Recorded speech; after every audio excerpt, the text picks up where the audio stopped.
स्वागत है आप सभी का आपकी अपनी एसडीएम आर्ट्स क्लासेज में। तो कैसे हैं आप सब? मैं आशा करता हूं कि आप सब ठीक होंगे।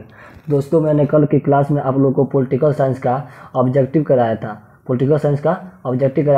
पॉलिटिकल साइंस का सब्जेक्टिव कराने वाला हूं। जी, आज पॉलिटिकल साइंस का सब्जेक्टिव हुआ, ठीक है, जिसमें लगभग 10 VVI MVVI जिसको बोल सकते हैं 10 VVI सब्जेक्टिव प्रश्न को लेकर आया हूं। उसके साथ साथ उसका उत्तर भी साथ में है, ठीक है।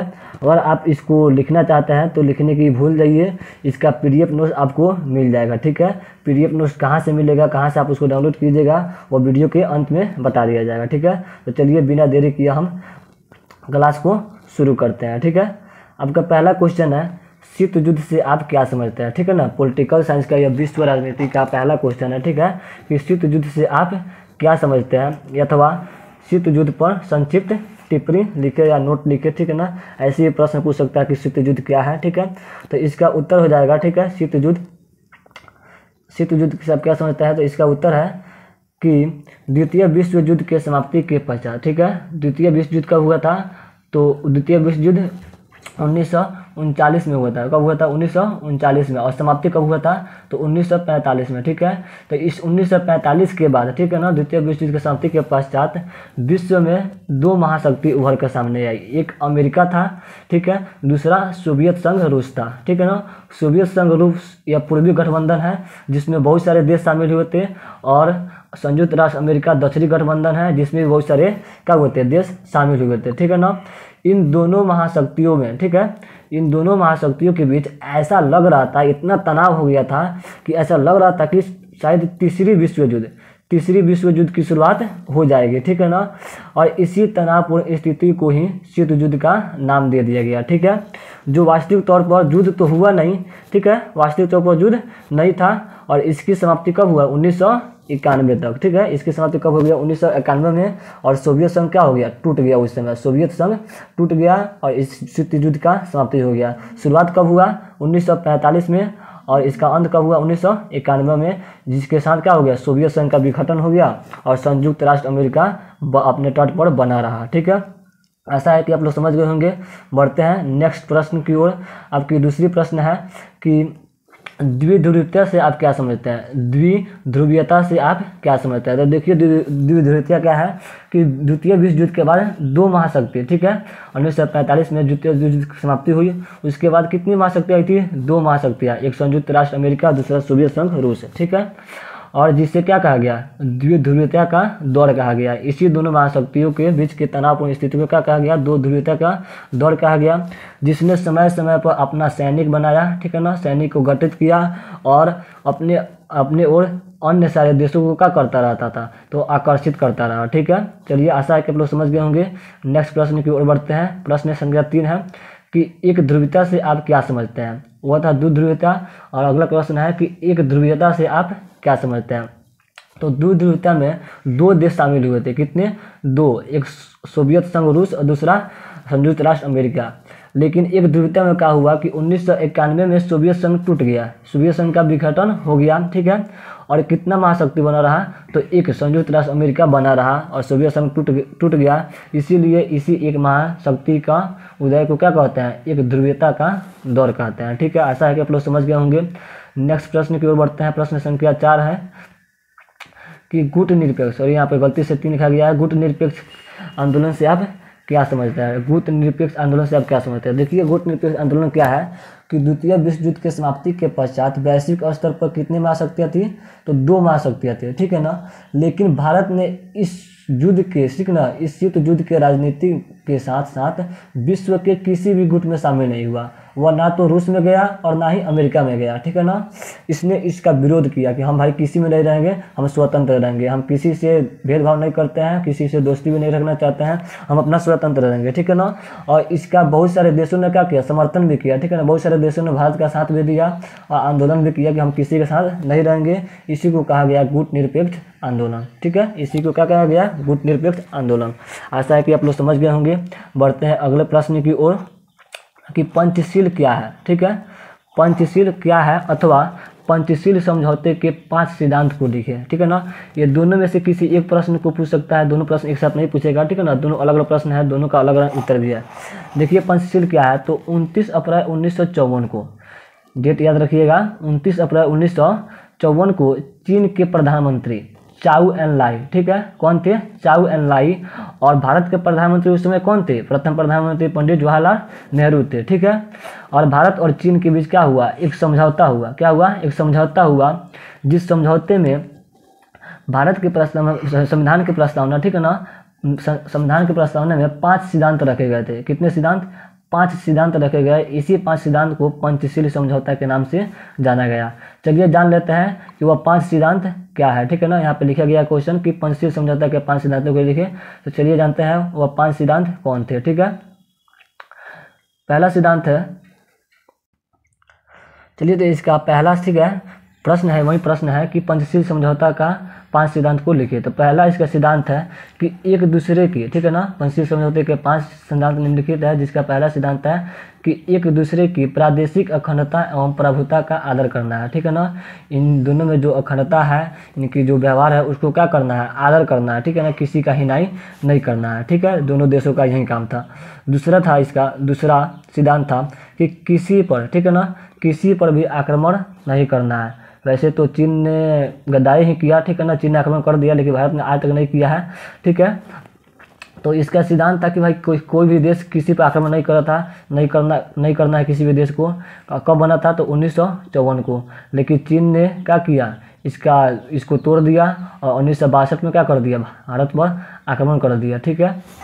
इसका तीसरा सिद्धांत है, तीसरा सिद्धांत कि एक दूसरे के घरेलू मामले में हस्तक्षेप नहीं करना है, कि भारत अभी क्या कर रहा है, क्या खा रहा है, क्या पहन रहा है, इस पे चीन को कुछ भी नहीं बोलना है। और चाहे चीन भी क्या कर रहा है, क्या खा रहा है, क्या पी रहा है, उस पर भी भारत को कुछ नहीं बोलना है, ठीक है। अगला था चौथा कि समानता एवं परस्पर लाभ की भावना रखना है, ठीक है ना। दोनों में समानता रखना है, अपने अपने लाभ को देखना है, किसी से कोई मतलब नहीं रखना है, और शांति से अपने जीवन को क्या करना है, व्यतीत करना है, ठीक है। शांतिपूर्ण सह अस्तित्व यानी जीवन को चलाना है, ठीक है। 5 सिद्धांत आप लोग को याद हो गए होंगे। चलिए बढ़ते हैं अगले प्रश्न की ओर कि खाड़ी युद्ध, ठीक है, खाड़ी युद्ध अथवा ऑपरेशन डेजर्ट स्टॉर्म क्या है, ठीक है। खाड़ी युद्ध अथवा ऑपरेशन डेजर्ट स्टॉर्म क्या है। देखिए खाड़ी युद्ध क्या है कि इराक के खिलाफ, ठीक है ना, नाम यहाँ पे याद रखिएगा, ईरान नहीं है, इराक है, ठीक है। पूछता है प्रश्न में, ठीक है ना, ऑब्जेक्टिव में, कि खाड़ी युद्ध किसके खिलाफ किए गए थे, तो 4 ऑप्शन देगा, इराक, ईरान, ठीक है ना, ऐसे करके, जिसमें आपको इराक मारना होगा, ठीक है ना। तो इराक के खिलाफ 1991 में, ठीक है ना। आप एक प्रश्न का उत्तर दीजिए कि शीत युद्ध का समाप्त कब हुआ था, तो 1991 में, ठीक है। तो 1991 में ही अमेरिका ने ऑपरेशन डेजर्ट स्टॉर्म की क्या की थी, शुरुआत की थी। शीत युद्ध खत्म हुआ, उसके बाद क्या किया, शुरुआत किया अगस्त 1990 में, ठीक है।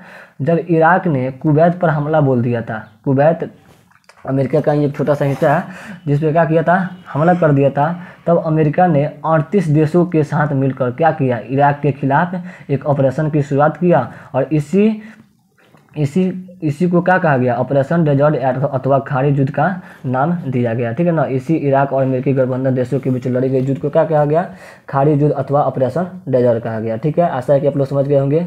बढ़ते हैं अगले प्रश्न की ओर, बढ़ते हैं। अगला प्रश्न है कि भारत के केंद्र शासित राज्यों के नाम लिखिए। आप इसके कमेंट में जवाब दीजिए कि भारत में कुल कितने केंद्र शासित राज्य हैं, ठीक है।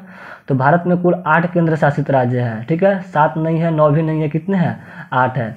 एक और प्रश्न का उत्तर दीजिए आप लोग कि भारत में अभी वर्तमान में कुल कितने राज्य हैं, कुल कितने राज्य है, इसका जवाब आप लोग कमेंट में दीजिएगा, ठीक है। चलिए बढ़ते हैं, ये प्रश्न पूछ भी सकता है, पूछा हुआ भी है, ठीक है ना, कि 8 केंद्र शासित राज्यों के नाम लिखे, ठीक है। चलिए देखते हैं कि 8 केंद्र शासित राज्य कौन है, ठीक है ना। पहला है चंडीगढ़, दूसरा लद्दाख, तीसरा जम्मू कश्मीर, चौथा दिल्ली लक्षद्वीप, ठीक है। अगला है दादर व नगर हवेली, ठीक है, या दमन द्वीप, और उसके अगला है अंडमान निकोबार, ठीक है, पुडुचेरी, ठीक है। 8 हो गए। इस 8 का एक ट्रिक है क्या कि चलो दिल दे दो आप, इसको याद रखिएगा।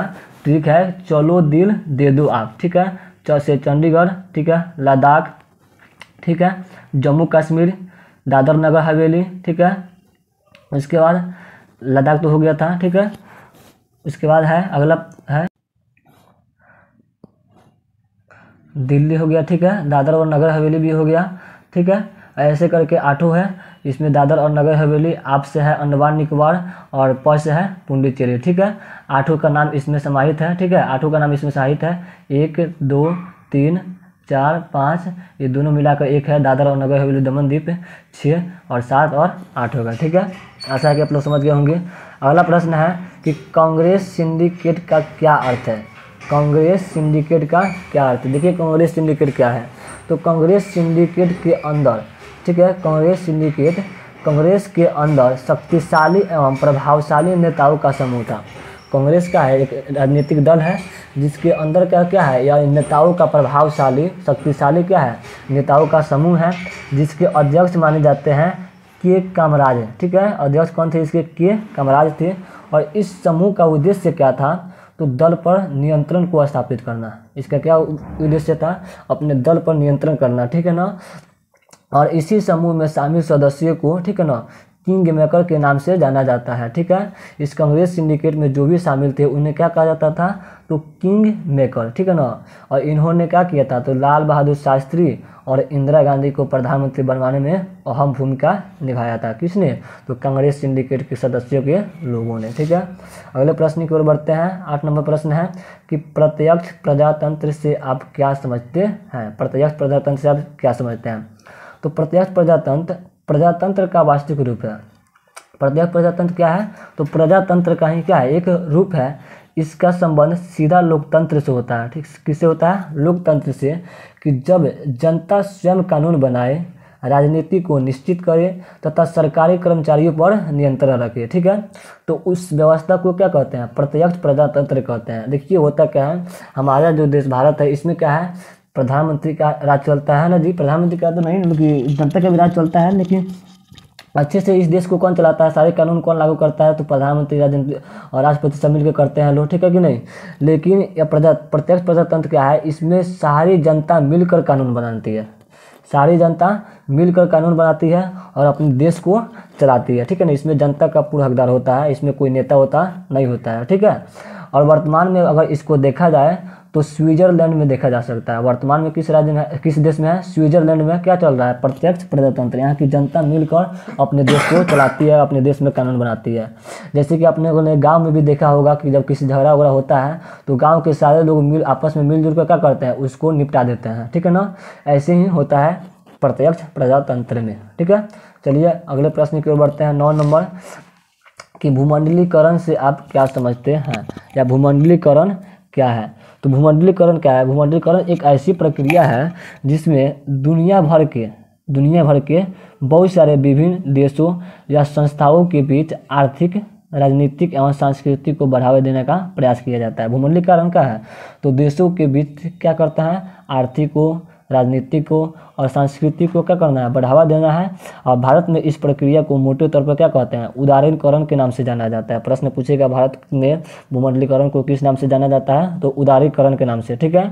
और भूमंडलीकरण की प्रक्रिया में देश एक दूसरे पर क्या हो जाते हैं, निर्भर हो जाते हैं और देशों के बीच दूरियां क्या हो जाती है, घट जाती है, ठीक है ना। यानी कि जो व्यापार करते हैं, ठीक है ना, देश एक दूसरे से मिलजुल कर व्यापार करते हैं और अपने अपने देश को क्या करते हैं, चलाते हैं, ठीक है। अगले प्रश्न की ओर बढ़ते हैं। 10 नंबर प्रश्न है कि भारत की परमाणु नीति का क्या अर्थ है। परमाणु की नीति, ठीक है ना, ध्यान दीजिएगा परमाणु नीति क्या है। तो परमाणु की नीति का उद्देश्य है सुरक्षा और प्रतिरक्षा सुनिश्चित करना। भारत की परमाणु नीति का उद्देश्य क्या है, सुरक्षा करना, ठीक है ना, अपने देश की।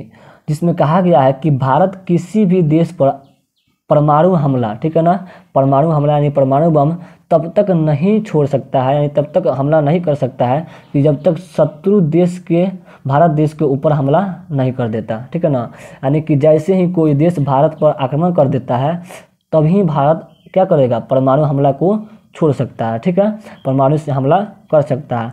और अगर नहीं तो इसका दूसरा सिद्धांत एक और है कि जिस देश में परमाणु का अभी आविष्कार नहीं हुआ है, परमाणु देश संपन्न नहीं है, यानी कि गैर परमाणु संपन्न देश है, तो उसके खिलाफ भी भारत को परमाणु हमला नहीं करना है, ठीक है ना। जैसे कि मान लीजिए कि अगर अभी पाकिस्तान क्या करता है कि भारत के खिलाफ परमाणु हमला करता है, तो इधर से भारत पे क्या कर सकता है, तो परमाणु का हमला कर सकता है। अगर पाकिस्तान पहले नहीं करता है तो भारत की आज़ादी नहीं है कि वह पाकिस्तान पर क्या करे, परमाणु हमला करे, या फिर किसी देश पर परमाणु नहीं बना, किसी देश में परमाणु नहीं बना है तो उस पर भी भारत हमला नहीं कर सकता। ठीक है, आशा है कि आप लोग समझ गए होंगे। तो चलिए बढ़ते हैं अपने अगले प्रश्न की ओर। सॉरी, यहाँ पे 10 प्रश्न हो गए। ठीक है, 10 प्रश्न, आशा है कि आप लोग अच्छे से समझ गए होंगे। ठीक है, तो अब आपको बता दें कि इसका PDF नोट्स कहाँ से मिलेगा। इसका PDF नोट्स पाने के लिए आपको क्या करना पड़ेगा। ठीक है, इसका PDF नोट्स पाने के लिए आपको हमारे व्हाट्सएप ग्रुप पर मैसेज करना पड़ेगा। ठीक है ना, कि आप अच्छे से समझ में आ गए होंगे। ठीक है, और आपको अच्छे से याद भी हो गए होंगे। अगर याद नहीं हुए तो ये वीडियो को एक बार और देख लीजिएगा, अच्छे से याद भी हो जाएंगे। ठीक है ना, मैं आपको शुरू में बताया था कि लास्ट में इसका PDF नोट्स दिया जाएगा। तो PDF नोट्स लेने के लिए आपको करना क्या है, यहाँ ऊपर में, ठीक है ना, ऊपर में 2 नंबर दिखाई दे रहे होंगे। किसी एक नंबर पर क्या करना है, व्हाट्सअप बनाना है, उस पर मैसेज करना है और बोलना है कि सर हमको PDF नोट्स चाहिए इसका, तो आपको PDF नोट्स दे दिया जाएगा। या नहीं तो डिस्क्रिप्शन में व्हाट्सअप ग्रुप का लिंक दिया है, उस पर जाके व्हाट्सअप ग्रुप को ज्वाइन कीजिए। ठीक है, और आपको PDF नोट्स दे दिया जाएगा। ठीक है ना, इसके साथ साथ अगर यह वीडियो आपको अच्छी लगी हो, ठीक है, वीडियो अगर अच्छी लगी हो तो इसको शेयर कीजिए अपने दोस्तों के साथ। ठीक है, और इस चैनल को सब्सक्राइब कीजिए, बेल आइकन को प्रेस कीजिए ताकि आपको हर एक वीडियो का नोटिफिकेशन मिल सके और आपकी तैयारी अच्छी से हो सके। तो चलिए मिलते हैं अगले क्लास में ज्योग्राफी का VVI ऑब्जेक्टिव को लेकर। तब तक के लिए जय हिंद।